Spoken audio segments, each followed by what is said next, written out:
Welcome back to the Lars Larson Show. It's a pleasure to be with you on a Tuesday night. I'll get back to your phone calls and your emails. We got a lot to talk about tonight, but I want to start with my friend Frank Gaffney, the founder and president of the Center for Security Policy in Washington, D.C. Heck, I saw him just last week at the CPAC gathering, and I take it that you had a wonderful conservative political action conference. Frank, how are you tonight?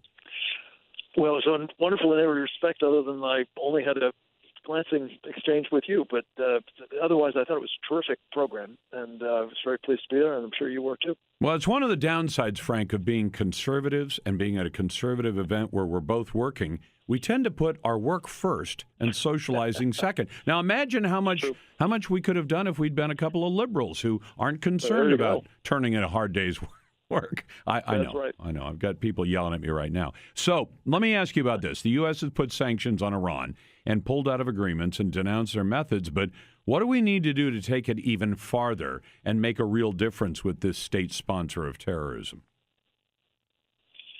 Well, my feeling about it is, Lars, that at the end of the day, this is up to the Iranian people to achieve the end of a regime that has brutalized them for 40 years and has, of course, increasingly threatened us.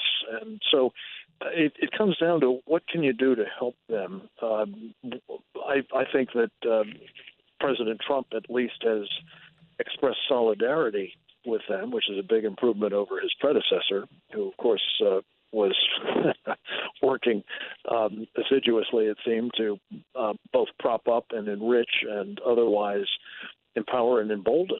Barack Obama was their banker. He was. And beyond the banking, I mean, he had an opportunity. I can't remember exactly what the turn of phrase was, but the people in the streets of the Green Revolution during his time in office were literally crying out for him to simply express solidarity with them, not even come to their aid necessarily, but just stand with them and not with the regime. And he refused to do that. So this is a big change from that, and I think what the president is doing more generally to apply these economic sanctions and to send a very powerful signal that we're going to resist, not accommodate the regime there, is all good.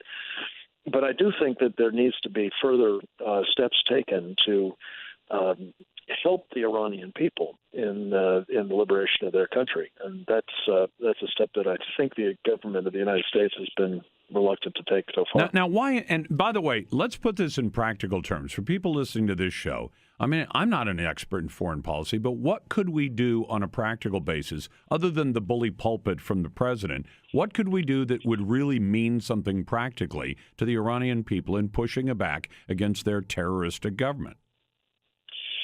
Well, one of the things that I think could be done, Lars, and you get arguments about the downsides of doing so, but Iran is a country that is made up of a number of ethnic minorities. The Kurds have, of course, been most prominent among them, perhaps, but the Baluchis are another group that are very restive. And the Persians are, if they're a majority, it's a bare majority. These other ethnic communities are the Sunnis, or another subset.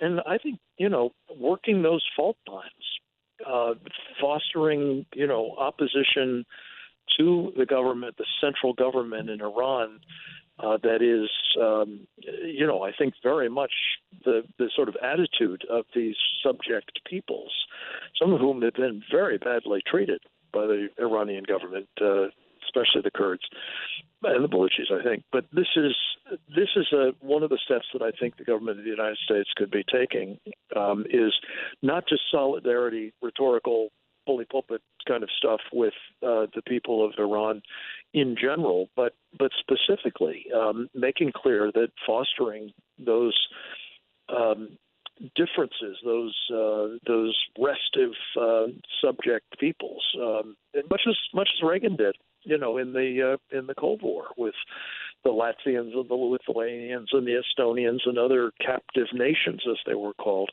I think contributed materially to the undermining of the control that the Kremlin exercised in that day, and I think could do the same for the Ayatollahs. Boy, it'd be nice to see us do something to make up for the fact that we dropped so much funding on the mad mullahs, because I mean, if Western Europe wasn't so pro-Iran already, and I take it that you'd agree with me, they do some things that are not exactly working against Iran's interests. They like the business. That I would think they'd be really angry about us dropping an airplane full of money on these jokers and helping to fund the kind of terrorism that really puts them at risk, sort of more proximately than us.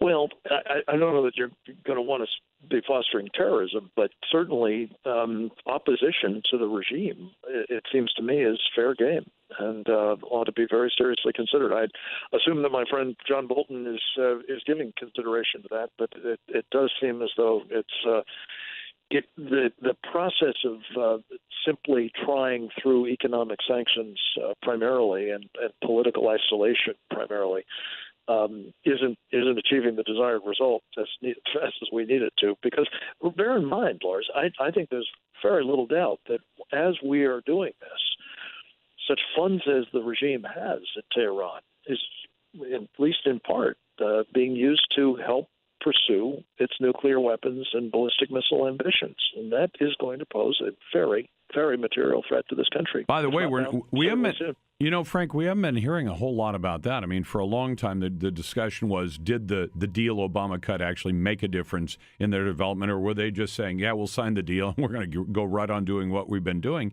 And then in the last year or so, I haven't been hearing or reading much at all about what Iran is actually doing with that. We hear about their terrorist activities in Syria and other places, but we don't hear what they're doing. I've got to assume they're still trying to get a bomb, aren't they? Oh, I think so. Yeah. The evidence that the Israelis secreted out of Iran and now made public makes it absolutely clear there's an active and very comprehensive nuclear weapons development program. It's just that it's concealed. One of the problems with that silly Iran deal of Obama's, I called it the Obama bomb deal, Lars, as you know, was you couldn't get access to military sites. Including some deeply buried ones, like in Fordo, that, we knew missile or certainly nuclear programs were being pursued there, but we couldn't get access to them. We couldn't tell what they were doing. I'm quite certain that there and probably a lot of other secret facilities that we also don't have access to, that work is going on apace. No doubt. Hey, Frank, thanks very much. We appreciate what you do at the Center for Security Policy. My pleasure. Glad to have you on the program.